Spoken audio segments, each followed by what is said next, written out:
City palace Udaipur since 1559। इसकी 4th मंजिल जमीन से 25 मीटर ऊपर बहुत बड़े बड़े पेड़ लगे हुए हैं। उनमें किसी तरह का पानी भी नहीं दिया जाता। फिर कैसे खड़े हैं बरसों से, ये अपने आप में एक बहुत बड़ा राज है। महाराणा प्रताप जब लड़ने जाते थे तो उनके अस्त्र और शस्त्रों का वजन 35 किलो हुआ करता था। आखिर शरीर में कितने बड़े थे वो। उनके घोड़े चेतक के मुख पर कुछ इस तरह की सूंड लगाई जाती थी। क्या कोई जानता है इसके बारे में? ऐसा क्यों किया जाता था? और किले का सबसे पुराना हिस्सा नौ चौकी महल, जिसमें ये कुंड 1930 में आखिरी बार यूज किया गया, जो देखने पर एक बाथ टब के जैसा नजर आता है, जिसे सोने और चांदी के सिक्कों से भर दिया जाता था। फिर क्या होता था उन सिक्कों का, सब जानेंगे इस व्लॉग में। चलिए शुरू करते हैं। आज एग्जैक्टली 467 साल हो गए हैं इस महल को बनते हुए, जिसका निर्माण 22 राजाओं ने लगातार कराया। महाराणा भगवान सिंह ने 1969 में इसका कुछ हिस्सा आम नागरिकों के लिए खोल दिया, जिसे आज हम देखने जा रहे हैं, जो एक भव्य म्यूजियम कहलाता है, जहां महाराणा प्रताप का वो कमरा दिखाई देगा जहां वो रहते थे। उनके पिता उदय सिंह ने इसकी नींव 1559 में रखी और उसके बाद इसका काम कभी बंद नहीं हुआ। लेकिन इस महल में एक बहुत बड़ा राज है, महाराणा सज्जन सिंह से जुड़ा हुआ, जिसका पता ठीक 110 साल बाद यानी 1990 में चलता है। क्या पता है आपको वो राज कौन सा है? महाराणा सज्जन सिंह से जुड़ा हुआ, जिनके नाम से इस उदयपुर शहर में एक महल भी बना हुआ, एक किला भी बना हुआ है, सज्जनगढ़। चलिए इसके बारे में भी आपको बताएंगे। अब मैं जहां से प्रवेश कर रहा हूं उस दरवाजे का नाम है बड़ी पोल, जिसे कभी पहले तोरण द्वार भी कहा जाता था। लेकिन तोरण द्वार यहां से जाकर आगे शिफ्ट हो गया। ऐसा क्या कारण था, उसका कारण मैं आपको बताऊंगा। इसमें प्रवेश करते टिकट लेने के बाद हमें उल्टे हाथ पर कुछ तुलादान दिखाई देते हैं। तुलादान वही होते थे जिनमें राजा अपने बराबर वजन के सोने चांदी के सिक्के हीरे जवाहरात से तोला करते थे और फिर उसे दान दिया करते थे। ये तुलादान की परंपरा मेवाड़ साम्राज्य में बहुत बीते वर्षों से चली आ रही है। फिर आता है त्रिपोलिया गेट, जिसका निर्माण कराया था 1725 में महाराणा संग्राम सिंह द्वितीय ने। जैसे ही आप त्रिपोलिया गेट से प्रवेश करते हैं, जिसमें 3 दरवाजे बने हुए हैं, आपको सीधे हाथ पे 2 हाथी लड़ते हुए दिखाई देंगे, जिनका एक स्ट्रक्चर बना हुआ है। दरअसल आज से तकरीबन 40-50 साल पहले तक यहाँ पर 2 हाथियों को आपस में लड़ाया जाता था, यानी कि युद्ध के लिए तैयार किया जाता था। बीच में रहती थी उनके अगद की दीवार। जो हाथी इस अगद की दीवार को पहले टच करता था उसे कमजोर माना जाता था और दूसरे को मजबूत। इस तरीके से तैयार किया जाता था हाथियों को युद्ध के लिए। सीधे सीधे इस महल के आगे से मैं गुजर तो रहा था, इस 5 मंजिल के महल को देख तो रहा था, लेकिन सच बताऊं तो ये हिस्सा भी इतना बड़ा था जिसके लिए आपको कई घंटों का समय चाहिए। धीरे धीरे हम उस दरवाजे पर पहुंच जाते हैं, महल के मेन आंगन में प्रवेश करेंगे। इस दरवाजे का नाम है तोरण पोल। तोरण पोल पहले नहीं था इस दरवाजे का नाम। इस दरवाजे का नाम पहले था सूरज पोल, लेकिन इसका नाम बाद में तोरण पोल इसलिए पड़ा क्योंकि बाहर जो हमने बड़ी पोल देखी थी, वहां पर तोरण का काम किया जाता था। जब भी कोई दूल्हा आता था वो तोरण मारा करता था। बाहर हमले की आशंका देखते हुए, अपने आप को असुरक्षित मानते हुए, उस तोरण द्वार को यहाँ शिफ्ट कर दिया। ऊपर आप देखेंगे तो ओम से बना हुआ एक तोरण भी लगा हुआ है और इस तोरण द्वार में से हम प्रवेश करते हैं, जहाँ आज भी उस जमाने की पेंटिंग्स बनी हुई है, जो तकरीबन कम से कम 450 साल पुरानी है और 50 फुट की हाइट पर बनी हुई है। जैसे हम प्रवेश करते हैं तो बाईं तरफ होता है जनाना महल, जहां से हम एग्जिट करेंगे, लेकिन उस समय हमें पता नहीं था। और दाईं तरफ से शुरू होता है मर्दाना महल, जहां पे बेसिकली मर्द लोग रहा करते थे और यहीं से हमें प्रवेश करना था। प्रवेश करते ही सबसे पहले आर्मरी सेक्शन आता है, यानी अस्त्र शस्त्रगार, जहाँ पे महाराणा प्रताप के अस्त्र और शस्त्र रखे हुए थे। जैसे ही हम आगे बढ़ते तो सबसे पहले दिखाई देता है महाराणा प्रताप का जिरह बख्तर, जो ऊपर छाती पर पहनने, सर पर मुकुट और हाथों पर जो चीजें पहने जाती थी, वो जिसे हम कवच बोलते हैं, वो लगा हुआ था। और इस कवच का वजन होता था तकरीबन 15 किलो। इससे आगे देखने पर हमें घोड़ा चेतक दिखाई देता है, जिसकी मुंह पर एक सूंड लगी रहती है। अब आप यही सोच रहे हैं कि आपने क्वेश्चन तो किया था कि आखिर इसका मतलब क्या है, तो चलिए मैं आपको बता दूं। महाराणा प्रताप बहुत शातिर हुआ करते थे। जब उन्होंने हल्दी घाटी का युद्ध किया या उससे पहले भी कई युद्ध किए, तब अपने घोड़े चेतक को वो हाथी के समान तैयार करते थे, उसके मुंह पर सूंड लगा देते थे। जब ये घोड़ा युद्ध में जाता था तो विद्रोह करने वाले हाथी से इसे हाथी का बच्चा समझते थे और इस पर आक्रमण नहीं किया करते थे। ये रास्ता सूंड लगाने के पीछे और कवच तैयार करने के पीछे चेतक के। और जब मैंने पढ़ा महाराणा प्रताप टोटल कितने वजन के अस्त्र और शस्त्र पहना करते थे, तो तलवार, भाले, उनका जिरे बख्तर यानी कवच और उनकी ढाल सब मिलाकर 35 किलो वजन वो पहना करते थे। आपको बता दूं 35 किलो वजन आप उठा नहीं सकते और वो पहनकर चला करते थे। न जाने कितने कद और काठी के रहे होंगे उस समय। उनके यहाँ पर ये तीर लगे हुए हैं जो उनके तरकस में रखे रहते थे, और आगे चलकर आपको उनके भाले भी नजर आएंगे जिन्हें वे यूज किया करते थे। और इसी सेक्शन में आपको आगे बंदूकों का एक ऐसा डिजाइन नजर आएगा जिसे आप देखकर सोचेंगे कि यार ये तो गेम ऑफ थ्रोन का कोई इमेज देख रहा हूँ, या गेम ऑफ थ्रोन से कुछ चीज, या फिर गेम ऑफ थ्रोन यहीं से तैयार हुआ था। ये दरअसल जब जैसे जैसे ब्रिटिश शासन आया, बंदूकों का आविष्कार हुआ, तो सारी बंदूकों के यहाँ के महाराणा ने खरीदना शुरू कर दिया। अब इस शस्त्रागार से बाहर निकलकर, क्योंकि वन वे बनाया हुआ है, आपको भटकने की जरूरत नहीं है, आपको सिर्फ फॉलो करना है जैसे इंस्ट्रक्शन यहाँ पर लगे हुए हैं। हम टिकट चेक कराते हैं, मशीन में से होकर पहुंचते हैं गणेश डोड़ी, जहां आपको सबसे पहले दिखाई देती है गणेश भगवान की मूर्ति जो तकरीबन 400 साल पुरानी है और शीशों से लगी हुई पच्चीकारी, जिसे पेट्रा ड्यूरा भी बोलते हैं। बेल्जियम के ग्लास को इस तरीके से लगाया गया है कि बहुत ही खूबसूरत लग रहा है, और ये पिछले कई 100 वर्षों से लगा हुआ है। यहाँ से चढ़ने के बाद हम पहुंच जाते हैं महाराणा प्रताप के कक्ष की ओर, जहां पे महाराणा प्रताप के दिनचर्या को दिखाया गया था कि वो कैसे, जब वो युद्ध में लड़ने जाते थे उससे पहले कैसे मीटिंग किया करते थे, कैसे वो लोगों के पत्रों का जवाब दिया करते थे, और कैसे वो पूजा पाठ किया करते थे। यहाँ पर एक तस्वीर आपका बहुत ध्यान खींचेगी, जिसमें आप देखेंगे कि एक बहलोल खां को घोड़े समेत चीर दिया था हल्दी घाटी के युद्ध में। इतना तगड़ा दृश्य था इस कमरों का, जिसे देखते ही बनता है। इन कमरों से निकलने के बाद हम सीधा ऊपर पहुंचते हैं नौ चौकी महल। नौ चौकी महल, आपको बता दूं, ये इस महल का सबसे पुराना हिस्सा है। कहते हैं कि इस महल की नींव इसी जगह से रखी गई थी, इसी जगह से ये बनना शुरू हुआ था। यहाँ पर पहुंचते हुए तो यहाँ पर एक कुंड दिखाई देता है। दरअसल पहली बार देखा तो मुझे ये लगा कि कोई पाक टब है, पुराना नहाने का कोई टब है, लेकिन जब इसके बारे में पढ़ा तो पता चला इसे लक्खू कुंड बोलते हैं। लक्खू कुंड मतलब दरअसल 1 लाख सोने और चांदी के सिक्के, हीरे जवाहरात इसमें रखे जाते थे, और ये तब होता था जब राज तिलक किया जाता था किसी भी राजा का। उनमें से 25,000 सोने चांदी के सिक्के उछाल दिए जाते थे यहीं पर, जिसे सेवक और यहाँ के दासियां वगैरह लूट लिया करती थी, और बाकी के 75,000 सिक्कों को दान पुण्य में यूज लिया जाता था। इस जगह पर एक झरोका भी आपको दिखाई देगा, जहाँ से आपको पिछोला झील का दृश्य दिखाई देगा, जिसके किनारे पर यह महल बना हुआ है, और यहीं से वो जग मंदिर जो बीचों बीच में एक महल है पिछोला झील के, वो भी बना हुआ है, जो एक ओबराय होटल में बदल चुका है। दरअसल इसी होटल को बुक किया जाता है अक्सर मूवीज की शूटिंग के लिए या किसी भी शादी पार्टी के लिए। उसके बाद गलियारों से निकल के हम पहुंचते महल। अब हम चौथी मंजिल पर थे और मैं यहाँ पेड़ों को देख के हैरान था। पहले तो मैं देखता रहा कि ये पेड़ आए कहाँ से थे, फिर जब मैंने पढ़ा तो मुझे पता चला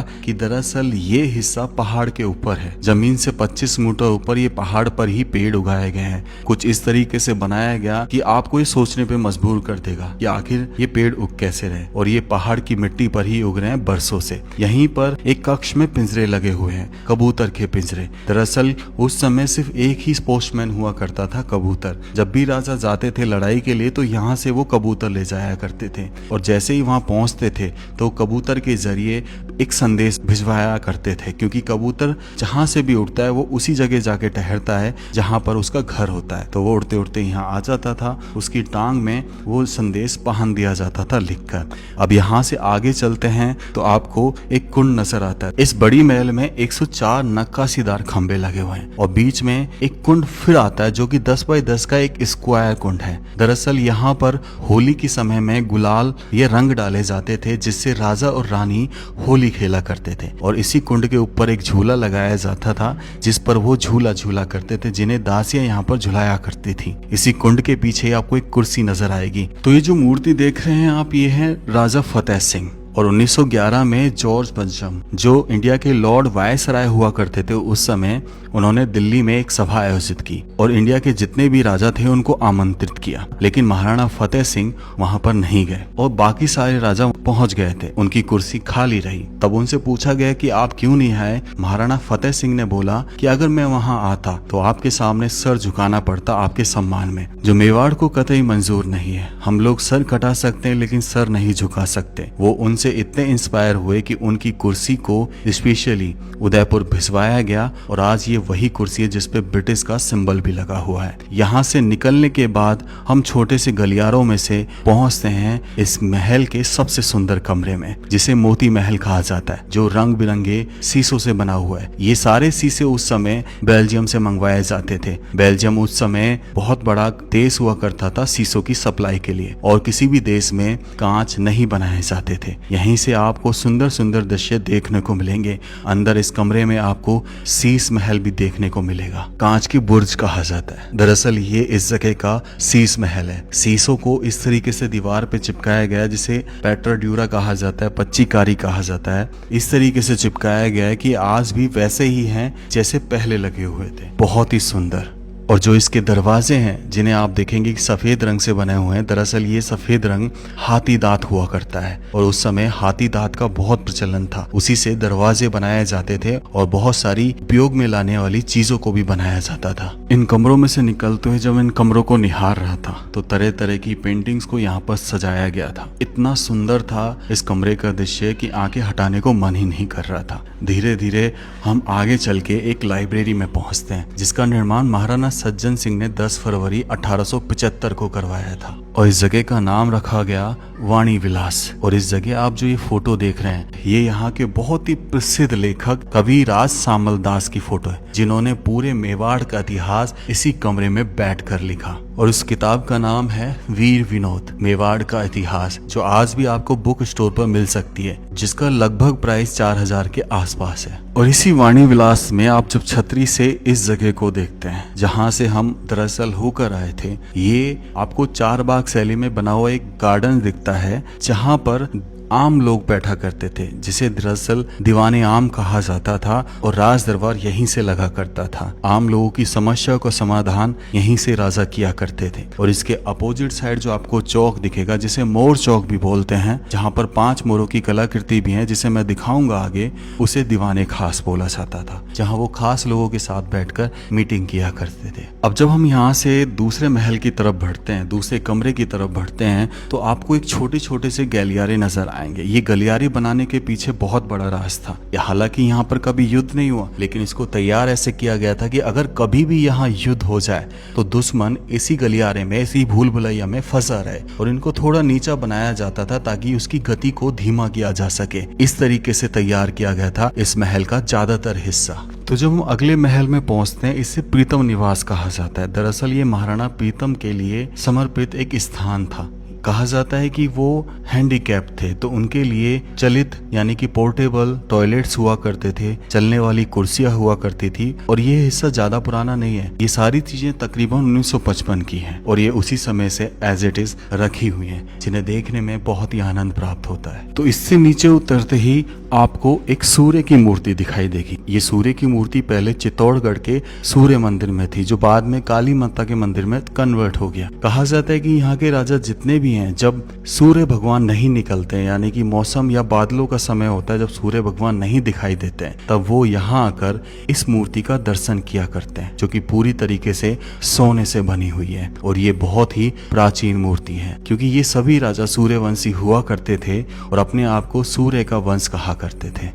अब मैं इस कमरे से निकलकर बाहर की तरफ जो चौक आता है, इसे बोला जाता है मोर चौक, जिसका निर्माण महाराणा सज्जन सिंह ने करवाया था। और यहाँ पर आपको बहुत सारी मोर की मूर्तियां दिखेंगी जो इस तरीके से बनाई गई हैं शीशों का इस्तेमाल करके। ऐसा लगता है कि जैसे आज ही बनी हो और ये बोल पड़ेंगे, बहुत ही सुंदर तरीके से। और यही हिस्सा दीवाने खास हुआ करता था। और यहीं से ऊपर जब देखते हैं तो कितनी सुंदर छतरियां दिखाई देती हैं, जिनमें से अभी हम होकर नीचे आ रहे हैं।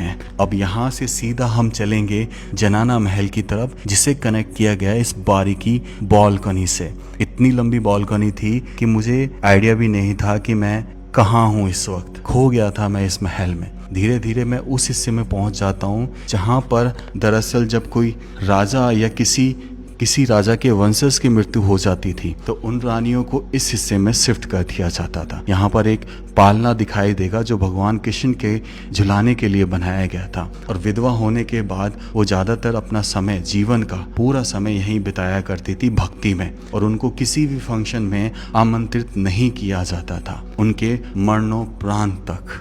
यहीं पर पास में उनकी रसोई हुआ करती थी, और उस जमाने के चूल्हे आज भी यहाँ थे जिन पर तरह तरह के बर्तनों को रख के दिखाया गया था। और वास्तव में रानी यहीं पर उस समय अपना खाना बनाया करती थी। उस जमाने के जितने भी बर्तन थे उनको एज ए म्यूजियम के तौर पर यहाँ पर लगाया गया था, और देखने में बहुत ही आनंद प्राप्त हो रहा था क्योंकि इस तरह के बर्तन आज से तकरीबन 30-40 पहले यूज किए जाते थे गाँव में, और हो सकता है कि आज भी कई गाँव में आपको इस तरह के बर्तन नजर आ जाएं। तो अब हम पहुंचते हैं भोपाल विलास में। भोपाल विलास में जो आप ये झूमर देख रहे हैं बर्मिंघम इंग्लैंड का है। ये जो पंखा चल रहा है ये इटली का है, और जो नीचे पंखा रखा हुआ है वो केरोसिन से चलता है। बीच में एक सिगड़ी दिखाई देगी जो जिसमें कोयले जलाए जाते हैं सर्दियों के समय में, और कुछ सामान भी उस समय पकाया जाता होगा। लेकिन ये चौड़ी सिगड़ी है तो इसमें हो सकता है कि सर्दियों के समय में हाथ तापने या शरीर को तपन लगाने के लिए इसे जलाया जाता था। अब जैसे ही यहाँ से आप आगे बढ़ते हैं तो हम किले के लगभग आखिरी हिस्से में पहुँच जाते हैं जहाँ पर आपको बहुत सारी खंडित मूर्तियाँ दिखाई देंगी। ये खंडित मूर्तियाँ वही हैं जिन्हें खंडित कर दिया था, और ये आसपास के किलों से मंगाई गई हैं, जैसे जिनमें चित्तौड़गढ़ का किला और कुंभलगढ़ का किला विशेष है। ये मूर्तियाँ कभी वही हुआ करती थी, ज़्यादातर चित्तौड़गढ़ के किले में। तो अब हम जनाना महल में पहुँच गए थे, उसी जगह जहाँ से मैंने पहली बार पूछा था कि क्या हम इससे अंदर जा सकते हैं। दरअसल वही हमारा एग्जिट बना था। अब सबसे बड़ा राज ये था कि मैंने आपको बताया था कि एक बहुत बड़ा राज इस महल से जुड़ा हुआ है सज्जन सिंह से। तो हुआ क्या था कि 1877 का समय था। महाराणा सज्जन सिंह ने लंदन की प्रसिद्ध कंपनी थी F&C ओसलर, उससे बहुत बड़ी संख्या में क्रिस्टल की वस्तुओं को ऑर्डर किया था। क्रिस्टल मान लीजिए एक तरीके का ग्लास, और इसमें सिर्फ केवल कांच के बर्तन नहीं थे, इसमें क्रिस्टल से बनी कुर्सियां भी थी, सोफे भी थे और डाइनिंग टेबल भी थी। लेकिन दुख की बात ये थी, विडंबना ये थी कि महाराणा सज्जन सिंह की इन वस्तुओं के पहुंचने से पहले ही मृत्यु हो गई थी, और इनको तकरीबन 110 वर्षों तक किसी ने खोल कर नहीं देखा। और जब 1990 के दशक में इन बक्सों को खोला गया तो दुनिया इस भव्यता को देखकर दंग रह गई थी। आज ये संग्रह प्रमुख आकर्षण है, लेकिन हमें देखने को नहीं मिला। नहीं जानता कि ये किस हिस्से में रखी हुई है इस महल के, और क्या आम पब्लिक के लिए वो कभी शो होंगी। अगर होंगी तो मैं आपको जरूर दिखाऊंगा। कैसा लगा वीडियो जरूर बताना। राम राम सा सभी को। खम्मा गणिसा राजस्थान, मेरा देश मेरा भारत।